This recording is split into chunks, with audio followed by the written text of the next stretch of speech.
इस मूवी की शुरुआत कुछ पहाड़ी शेरों को दिखाकर होती है जो पास के जंगल में घूम रहे थे। ये सभी शेर एक ही परिवार के थे। उनमें से शेर का पिता अपने परिवार से कहता है कि इंसानों पर कभी भरोसा मत करना, वो बहुत खतरनाक होते हैं। उनसे हमेशा दूर रहना, वो कभी भी तुम्हारी जान ले सकते हैं। ये सुनकर सबसे छोटा शेर कहता है, लेकिन हम पहाड़ी शेर स्वभाव से ही शांत होते हैं, फिर वो हमारी जान क्यों लेंगे? क्योंकि हम भी तो किसी को नुकसान नहीं पहुंचाते। तब शेर पिता कहता है कि ये सही है, लेकिन इंसान कभी भी अपना रूप बदल सकते हैं, इसलिए उन पर भरोसा करना मूर्खता से कम नहीं है। लेकिन सबसे छोटा शेर फिर भी ये मानने को तैयार नहीं था। वो इंसानों के बारे में जानना चाहता था, इसलिए अपने पिता के बार बार मना करने पर भी वो उस जगह की तरफ भागता है जहाँ इंसान रहते हैं। इसके बाद सीन कहानी के मुख्य किरदार जय पर शिफ्ट होता है, जिसका नाम जय है, जो एक बच्चा है और शेरों का ये सपना देखने के बाद अचानक अपनी नींद से जाग जाता है। अब यहाँ मैं आपको जय की चौंकाने वाली हकीकत बताती हूँ। तो जय असल में वही शेर का बच्चा है। असल में वो एक रूप बदलने वाला जानवर है, जिसके दो रूप हैं, जानवर और इंसान। वो जब चाहे इंसान बन सकता है और जब चाहे अपनी इच्छा से शेर रूप बदल सकता है। अब जय को इंसानों के बारे में जानना था, इसलिए उसने मानव रूप धारण किया और इंसानों के साथ रहना शुरू कर दिया।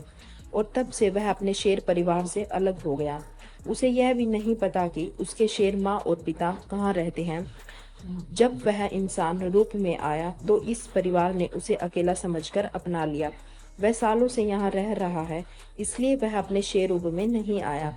अब उसे ऐसा लगने लगा जैसे वह शेर बनने की अपनी शक्ति खो रहा है। जय अब इस परिवार के साथ बैठकर नाश्ता कर रहा है। वे जय से बहुत प्यार करते हैं और उसे कभी भी गोद लिए हुए बच्चे जैसा महसूस नहीं होने देते। परिवार में मम्मी पापा और दो भाई बहन हैं। हर कोई इस बात से अनजान है कि एक शेर इंसान के रूप में हमारे साथ रह रहा है। तभी खबर में बताया जाता है कि अचानक बहुत सारे पक्षियों ने विमान पर हमला कर दिया है, जिससे विमान बेकाबू हो गया और इमरजेंसी लैंडिंग करानी पड़ी। इससे बहुत नुकसान हुआ, शुक्र है कोई मरा नहीं। अब ऐसा पहली बार नहीं हुआ था। दरअसल पहले भी कई बार जानवरों और पक्षियों ने मिलकर इंसानों पर हमला किया है। ऐसा लगता है मानो उन्होंने मिलकर इंसानों को जानबूझकर परेशान किया हो। अब इसके पीछे जो भी कारण था, वैज्ञानिक इस पर शोध कर रहे थे। तब जय और परिवार यह देखकर बहुत हैरान हो जाते हैं। अगले दिन जय की बहन और माँ उसे एक नए स्कूल में छोड़ने जा रही थी, क्योंकि उसे वहाँ आगे की पढ़ाई करनी थी। अब हालांकि वह जाना नहीं चाहता था, लेकिन परिवार के दबाव पर उसे जाना पड़ा, क्योंकि वे जय को अपना दिमाग खोलने और बेहतर महसूस करने में मदद कराना चाहते थे, जिससे वह दुनिया के बारे में जान सके। रात को जब वे एक होटल में आराम करने के लिए रुके तो जय को कुछ भेड़िए दिखाई दिए, जो किसी खास मकसद से एक फैक्ट्री की ओर जा रहे थे, जिसे देखकर उसे काफी आश्चर्य हुआ।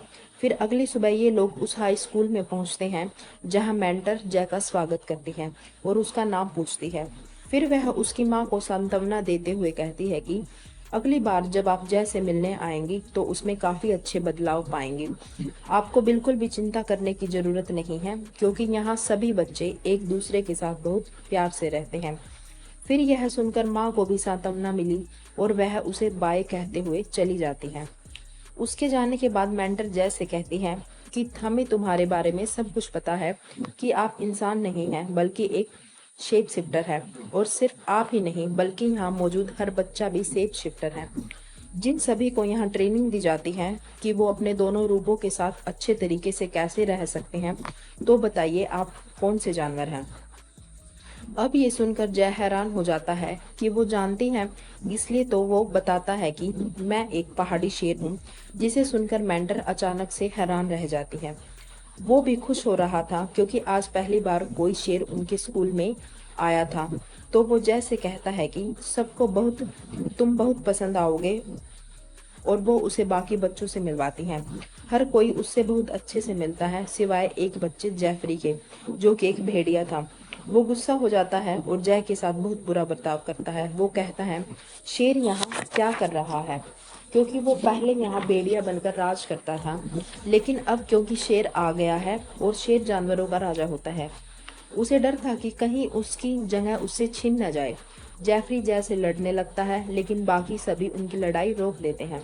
अब मेंटर जय को एंड्रयू नाम के एक आदमी से मिलवाती है, जो असल में इस स्कूल का मालिक था और वो दुनिया भर से शेप शिफ्टर्स को यहाँ बुलाता था, क्योंकि वो खुद भी एक शेप शिफ्टर था और वो एक शेर भी था। इसलिए वो ही है जो जय को यहाँ देखकर सबसे ज्यादा खुश होता है। वो उससे पूछता है, क्या तुम्हें पता है तुम्हारे असली माँ बाप कहाँ रहते हैं? कैसे तुमने अपने शेर पिता को छोड़ दिया और इतने सालों तक इंसानों के साथ रहना शुरू कर दिया? तब जय उससे बताता है कि कुछ साल पहले जब मैं छोटा था तो अपने पापा के मना करने के बावजूद मैं वहां से भाग गया और इंसानों के साथ रहना शुरू कर दिया। तब से मुझे नहीं पता कि मेरा परिवार कहाँ रहता है और ना ही मैं उस दिन के बाद खुद को शेर में बदल पाया हूँ। मुझे ऐसा लगता है जैसे मैंने शेर बनने की अपनी शक्ति खो दी है। तब एंड्रयू उससे कहता है कि इसलिए हमने तुम्हें यहाँ बुलाया है ताकि तुम अपनी शक्ति को पहचान सको और बस देखना कि तुम कितने बेहतर बनते जाओगे। गुरु जय को उसका कमरा दिखाता है जहाँ वो रहने वाला था। जय अपने रूममेट से मिलता है जो एक प्यारी गिलहरी थी। हमें पता चलता है कि यहाँ शिकार करने वाले खतरनाक जानवर और शिकार होने वाले मासूम सभी एक साथ रहते हैं। किसी को लड़ने की इजाजत नहीं है क्योंकि यहाँ केवल लड़ाई के लिए एक क्लास थी। तो सभी जानवर बहुत अच्छे से रहते थे। अब जय की सहपाठी गिलहरी लड़की जो उसकी दोस्त बन गई थी, वो उसे जंगल में लगी क्लास में ले जा रही थी क्योंकि उनकी क्लास का समय शुरू हो गया था। और फिर गिलहरी लड़की की दोस्त भी उसके साथ आ जाती है। वो एक एल्क थी, एक ऐसा जानवर जिसके सिर पर कई सींग होते हैं। जब सभी बच्चे क्लास में आते हैं तो उनके टीचर उन्हें जानवर में बदलने की अपनी शक्ति को नियंत्रित करना सिखाते हैं। अब जय शेर बनने की कोशिश करता है, लेकिन इतने सालों से शेर न बनने की वजह से वह ऐसा नहीं कर पाता। तभी उसके गुरु आते हैं और उससे कहते हैं कि अपनी आंखें बंद करो और सोचो कि तुम जंगल में अपने परिवार के साथ रहते हो। इस तरह तुम्हारे लिए अपना रूप बदलना आसान हो जाएगा। जैसे ही जय अपनी आंखें बंद करता है, उसे अपने शेर पिता दिखाई देते हैं जो उसे जंगल में रहने का तरीका बता रहे थे। यह देखकर आखिरकार जय खुद को शेर के रूप में बदल लेता है। उसे शेर में बदलना देख सभी बच्चे खुश हो जाते हैं और अब वे सभी अपने जानवर के रूप में आ जाते हैं और जंगल में घूमने लगते हैं। क्लास खत्म होते ही उनका दूसरा रूपमेट आता है जो एक बाइसन था। अब क्योंकि ये तीनों साथ में रहते थे इसलिए ये बहुत अच्छे दोस्त बन जाते हैं। जब जय अपने दोस्तों के साथ कैंटीन गया तो उसने जेफरी को देखा जो दूसरे छात्रों को परेशान कर रहा था। जेफरी के 4 दोस्त हैं जो सभी भेड़िए हैं और वो कमजोर जानवरों को चिढ़ाते हैं। ये देखकर जय को बुरा लगा। उसने जेफरी को चेतावनी दी कि दूसरे जानवरों को परेशान करना यहाँ के सिद्धांतों के खिलाफ है और तुम सिद्धांत का उल्लंघन नहीं कर सकते, समझे? जेफरी भी उस पर गुस्सा हुआ और बोला कि अब तुम भले ही एक शेर हो, तुम मुझे सिखाओगे, लेकिन हम 5 भेड़िए हैं, इसलिए हमसे मत उलझना, हम तुम पर हावी हो जाएंगे और तुम्हें यहीं खा जाएंगे। इसके बाद दोनों गुस्से में एक दूसरे पर हमला करने लगे, लेकिन इससे पहले कि शेर और भेड़िया लड़ पाते, एक टीचर उनकी लड़ाई रोक देता है। वो चेतावनी भी देता है कि अगर भविष्य में उन्होंने क्लास के बाहर लड़ाई की तो उन दोनों को सजा मिलेगी। लड़ाई का सिद्धांत यह था कि एक दूसरे पर जानलेवा हमला या जान नहीं लेनी चाहिए, बस अभ्यास करना चाहिए ताकि अब सीखे गए कौशल का इस्तेमाल असली लड़ाई में किया जा सके। इसके बाद बाइसन और भालू के बीच में लड़ाई का अभ्यास होता है, लेकिन इस लड़ाई में बाइसन हार जाता है। इसलिए अब जय को भालू लड़की का सामना करने के लिए बुलाया जाता है। वह इस समय कई बार शेर में बदलने की कोशिश भी करता है, लेकिन वह असफल हो जाता है। फिर एंड्रयू उसके पास आता है और उसे एक पोटली देता है। जैसे ही जय उसे सूंघता है वह तुरंत शेर में बदल जाता है। दरअसल इस पोटली में पहाड़ों की मिट्टी थी, जिसे सूंघकर जय को ऐसा लगा जैसे मैं अभी भी अपने परिवार के साथ पहाड़ों में हूँ, और शेर बनने के साथ साथ वह भालू लड़की को भी हरा देता है। एंड्रयू जय से कहता है कि यह पोटली अपने पास रखो, यह शेर बनने में तुम्हारी मदद करेगा। इसके साथ मैं तुम्हें खुद भी ट्रेनिंग देना चाहता हूँ, क्या तुम इसके लिए तैयार हो? जय हाँ कहता है, क्योंकि वह यह सोचकर खुश था कि अगर कोई सीनियर शेर मुझे ट्रेनिंग देगा तो अच्छी बात है। जेफरी कुछ देर बाद जय के पास आता है और कहता है कि पिछली बार लड़ाई नहीं हो सकी, मैं आज रात जंगल में तुम्हारा इंतजार करूंगा, अगर हिम्मत है तो लड़ने के लिए आ जाओ। यह सुनकर जय गुस्सा हो गया और उसे लगता है कि एक भेड़िया होकर वह मुझ शेर को लड़ने की चुनौती दे रहा है। जाहिर है वह यह बर्दाश्त नहीं कर सकता था और इसलिए उसने यह सोचकर चुनौती स्वीकार कर ली मैं उसे अब सबक सिखाऊंगा। लेकिन जब जय ने अपने दोस्तों के साथ रात को जंगल में गया तो उसने देखा कि जेफरी ने अपने दोस्तों को आमने सामने की लड़ाई में शामिल कर लिया था और अब चारों भेड़िए अकेले शेर पर चारों तरफ से हमला कर रहे थे। तभी इसका दोस्त बाइसन आ जाता है और वह उन पर हमला करता है और उन्हें भगा देता है, जिससे जय की जान बच जाती है। अगले दिन एंड्रयू जय को ड्राइव पर ले जाता है। रास्ते में वह जय से कहता है कि कल रात तुम्हारे और जेफरी के बीच में जो कुछ भी हुआ मैं सब जानता हूँ, लेकिन तुम एक शेर हो जो बिना किसी की मदद के भेड़ियों को हरा सकते हो। तुम्हें बाइसन की जरूरत नहीं पड़नी चाहिए। इस पर जय कहता है कि मैंने लड़ाई की, लेकिन चारों को एक साथ हराना कठिन था। तब एंड्रयू कहता है कि कोई बात नहीं, तुम धीरे धीरे परफेक्ट बनोगे। यह तो बस शुरुआत है। इसके बाद तुम्हारे सामने चार ही नहीं बल्कि 10 भी आ जाएं, तुम उन्हें आसानी से हरा दोगे। लेकिन हाँ, वैसा बनने के लिए तुम्हें कड़ी मेहनत करनी होगी। फिर वह जय को वापस स्कूल छोड़ आता है। मेंटर आकर एंड्रयू से कहती है कि सुनो, अगर आप जय को सबसे ज़्यादा महत्व देंगे तो इसका दूसरे बच्चों पर नकारात्मक प्रभाव पड़ेगा। इसलिए हमें सबके साथ एक जैसा व्यवहार करना चाहिए। तब एंड्रयू ने कहा कि जय खास है और उससे भी खास महसूस करवाना मेरा फर्ज है। मैं उसे खास बनकर ट्रेनिंग देना चाहता हूँ। यह कहकर वह चला गया। क्योंकि जेफरी, उसके दोस्त और जय ने क्लास के बाहर लड़ाई की थी, इसलिए सभी को किचन में काम करने की सजा मिलती है। लेकिन तभी एल्क गर्ल चुपके से जय को अपने साथ जंगल में ले जाती है, जहाँ स्कूल काउंसलिंग की मीटिंग चल रही होती है। वह जय को बताती है कि यह सभी लोग इंसानों को नुकसान पहुंचाने की योजना बना रहे हैं। जैसा कि आपने सुना होगा कि जानवरों और पक्षियों ने इंसानों पर हमला किया था। इन लोगों ने ऐसा किया ताकि इंसानों को नुकसान पहुंचाया जा सके। जैसे शिकारी जानवरों को नुकसान पहुंचाते हैं, तभी वहां एक परिंदा उड़ता हुआ आता है, जो कोई और नहीं बल्कि मेंटर थी, क्योंकि वह भी उन सभी में शामिल थी, जिसे देखकर जय काफी हैरान हो जाता है। अगले दिन एंड्रयू जय को ट्रेनिंग देने के लिए जंगल में ले जाता है और उसे शिकार करना सिखाता है। थोड़ा सीखने के बाद जय अपना पहला शिकार करता है, जिसे देखकर वह काफी खुश हो जाता है। रात को जय ने फिर से जेफरी और उसके दोस्तों को फैक्ट्री की तरफ जाते हुए देखा। वो इस समय उनका पीछा करता था ताकि उसे पता चल सके कि वो क्या करने वाले थे। अब सारे भेड़िए गार्ड को डराकर भगा देते हैं। इसके बाद जब वो मशीन के तारों को नुकसान पहुंचा रहे होते हैं तो जेफरी की नज़र जय पर पड़ती है। वो गुस्से में जय से कहता है कि तुम हम पर जासूसी कर रहे हो, तुम्हारी हिम्मत कैसे हुई हम पर नजर रखने की। अब देखते रहो, मैं तुम्हें नहीं छोड़ूंगा और इस बार तुम्हें बचाने वाला कोई नहीं होगा। लेकिन इससे पहले कि वो लड़ पाते, एंड्रयू आकर उन्हें रोक लेता है और वो जेफरी से कहता है कि जल्दी से यहाँ से चले जाओ, वरना हम फंस सकते हैं। यह सुनकर जय को समझ में आ गया कि जेफरी जो भी कर रहा है वह एंड्रयू के आदेश पर कर रहा है। फिर एंड्रयू जय को कहने लगा कि मेरे साथ आओ, मैं तुम्हें सब कुछ बताता हूँ कि यहाँ क्या चल रहा है। उसे अपने घर लाने के बाद एंड्रयू से बताता है कि हम जानवर पहले इंसानों से नफरत नहीं करते थे, लेकिन अब हम उनसे नफरत करने लगे हैं। उस फैक्ट्री ने लगभग आधे जंगल को खत्म कर दिया है। इंसानों ने सब कुछ काटकर यहाँ एक फैक्ट्री बना ली है, जहाँ से हानिकारक रसायन निकलते हैं, जिसके कारण न जाने कितने मासूम जानवरों को अपनी जान गंवानी पड़ती है। इंसानों को पर्यावरण और जानवरों की कोई चिंता नहीं है। इसके बाद वह बताता है कि मेरी बेटी और पत्नी को इंसानों ने मार डाला, हालांकि उनकी कोई गलती नहीं थी।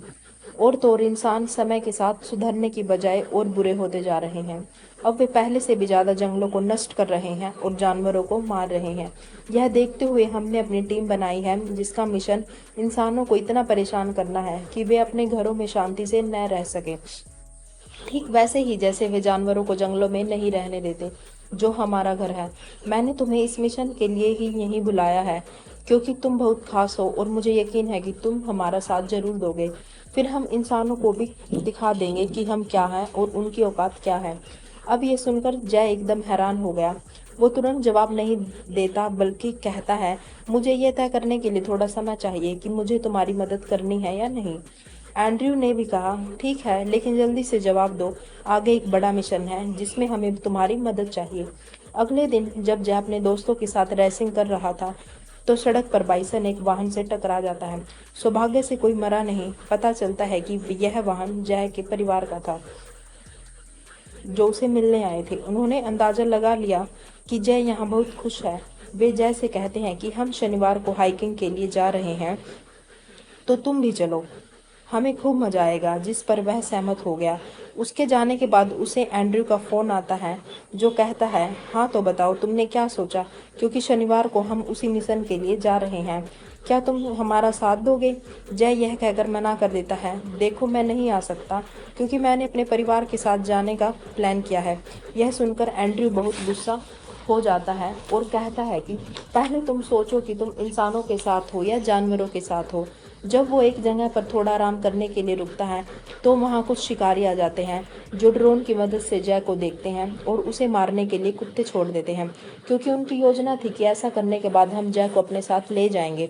लेकिन इसी बीच वहाँ एक को आता है, जो असल में एक सेफ शिफ्टर था और वो उसी स्कूल में छात्रा है। पहले वो ड्रोन को ख़त्म कर देती है, फिर वो जय की मदद करती है और उसे स्कूल ले जाने लगती है। लेकिन जय जब थक जाता है तो वो एक जगह आराम करने के लिए बैठ जाता है। लेकिन तभी वहाँ शिकारी कुत्ते आ जाते हैं। लेकिन इससे पहले कि वो जय पर हमला कर पाते, वो इंसानी रूप में बदल जाता है। एंड्रयू जय के पास आता है और कहता है कि मैंने तुम्हारे शेर परिवार को ढूंढने की कोशिश की, फिर मुझे पता चला कि वो सब भी शिकारियों द्वारा मारे जा चुके हैं। तो क्या अब भी तुम उन इंसानों की मदद करोगे जिन्होंने तुम्हारे अपनों को तुमसे छीन लिया है? अब तुम हमारा साथ दोगे ना? अब जय ये सुनकर बहुत दुखी होता है कि मैं अपने परिवार से दोबारा कभी नहीं मिल पाऊंगा। इसी गुस्से में वो जय का साथ देने के लिए राजी हो जाता है। जिसके बाद एंड्रयू अपनी पूरी टीम को समझाता है कि किसको क्या करना है। सबसे पहले गार्ड्स को डराकर भगाना है, फिर बड़ी बड़ी मशीनों को नष्ट करना है, इसके बाद फैक्ट्री को ब्लास्ट करना है, उसमें शॉर्ट सर्किट करना है। इसके लिए बाकी सब लोग राजी हो जाते हैं। लेकिन जय एंड्रयू से कहता है, ठीक है मैं तुम्हारे साथ हूँ, लेकिन मेरी एक शर्त है कि इंसानों को सबक सिखाने के लिए इंसानों की संपत्ति नष्ट नहीं करनी होगी, लेकिन इसमें इंसान की जान भी नहीं जानी चाहिए, ये मेरी शर्त है। एंड्रयू ने भी सहमति जताई कि किसी की जान नहीं ली जाएगी, सिर्फ इंसानी चीजें नष्ट की जाएंगी। अब प्लान शुरू होने से पहले जय के परिवार वाले कॉल करते हैं और कहते हैं कि बेटा तुम नहीं आ रहे हो, हम हाइकिंग के लिए जा रहे हैं। जय कहता है कि मुझे माफ़ करना, पर मैं इस बार नहीं आ पाऊंगा, आप सब जाकर मज़े करो, मुझे एक ज़रूरी काम है। जिसके बाद वो एंड्रयू और बाकियों के साथ फैक्ट्री के लिए निकल जाता है। एंड्रयू और उसकी टीम उस पहाड़ी पर पहुंचती है जिसके नीचे फैक्ट्री छुपी हुई है, जहां उन्होंने बड़ी बड़ी लकड़ियां रखी हुई हैं ताकि इन सभी लकड़ियों को नीचे फेंका जा सके और मशीनों को नष्ट किया जा सके। परियोजना शुरू करने से पहले जय की नज़र नीचे जाती है। वहाँ उसका परिवार हाइकिंग के लिए आया हुआ था। इस जगह पर भी लकड़ियाँ गिरने वाली थी। जय समझ जाता है कि इस तरह तो मेरे पूरे परिवार का मरना तय है। वो डर जाता है और सबको कहता है कि रुक जाओ, हम ये नहीं कर सकते, योजना को यहीं रोक दो। पर कोई भी उसकी बात सुनने को तैयार नहीं था। तभी जय एंड्रयू को फ़ोन करता है और कहता है कि प्लीज़ ये मिशन रोक दो, मेरा परिवार नीचे है, उनकी जान खतरे में है, और तुमने कहा था कि तुम किसी की जान नहीं लोगे। इस पर एंड्रयू कहता है कि इतना बड़ा मिशन है, कुछ लोग मरेंगे ही, चिंता मत करो, वैसे भी वो तुम्हारे अपने परिवार वाले तो नहीं हैं। इतना कहकर वो फोन रख देता है। जय ये सोचकर नाराज था कि मैंने एंड्रयू का साथ देकर बहुत बड़ी गलती कर दी है। वो परेशान था क्योंकि वो अकेला कुछ नहीं कर सकता था, लेकिन सही समय पर उसके दोस्त यहाँ आ जाते हैं क्योंकि वो समझ गए थे कि जय किसी मुसीबत में है, तो अब वो उसकी मदद करते हैं। इसलिए जय को भी थोड़ी राहत मिलती है कि कम से कम मेरे साथी तो आ गए हैं। लेकिन अब एंड्रयू के साथी उनसे लड़ाई शुरू कर देते हैं ताकि वो मिशन पूरा कर सकें। इसी बीच एंड्रयू भी शेर का रूप धारण करके यहाँ आ जाता है, जो जय से लड़ाई शुरू कर देता है। इस लड़ाई में सारे लकड़ी के टुकड़े रस्सी से छूटकर नीचे गिरने लगते हैं, लेकिन किस्मत से नीचे खड़े जय के परिवार वाले लकड़ी के टुकड़ों को आते हुए देख लेते हैं और वो तुरंत एक तरफ हट जाते हैं। लेकिन जय की छोटी बहन, जो अपने हेडफोन पर म्यूजिक सुन रही थी, उसे कोई आवाज़ नहीं सुनाई देती। इससे पहले कि लकड़ी के टुकड़े उसके ऊपर गिरते और उसकी जान जाती, जय सही समय पर आकर अपनी बहन को बचा लेता है। अब एंड्रयू की योजना सफल हो गई थी, लेकिन किस्मत से जय के परिवार की जान भी बच जाती है, जिससे वह बहुत खुश होता है। लेकिन वह एंड्रयू के पास आता है और उस पर चिल्लाता है कि तुमने मुझसे झूठ बोला था कि तुम इंसानों को नुकसान नहीं पहुंचाओगे, इसलिए मैं तुम्हारी बातों पर दोबारा कभी विश्वास नहीं करूंगा। यह कहकर वह अपने दोस्तों के साथ स्कूल वापस आ जाता है, जहाँ सभी खुश होते हैं क्योंकि उसने बहुत कुछ बहादुरी का काम किया था। तो इस फिल्म का संदेश यह था कि किसी को भी जंगल और उसके जानवरों को कभी नुकसान नहीं पहुंचाना चाहिए। और फिल्म यहीं समाप्त होती है।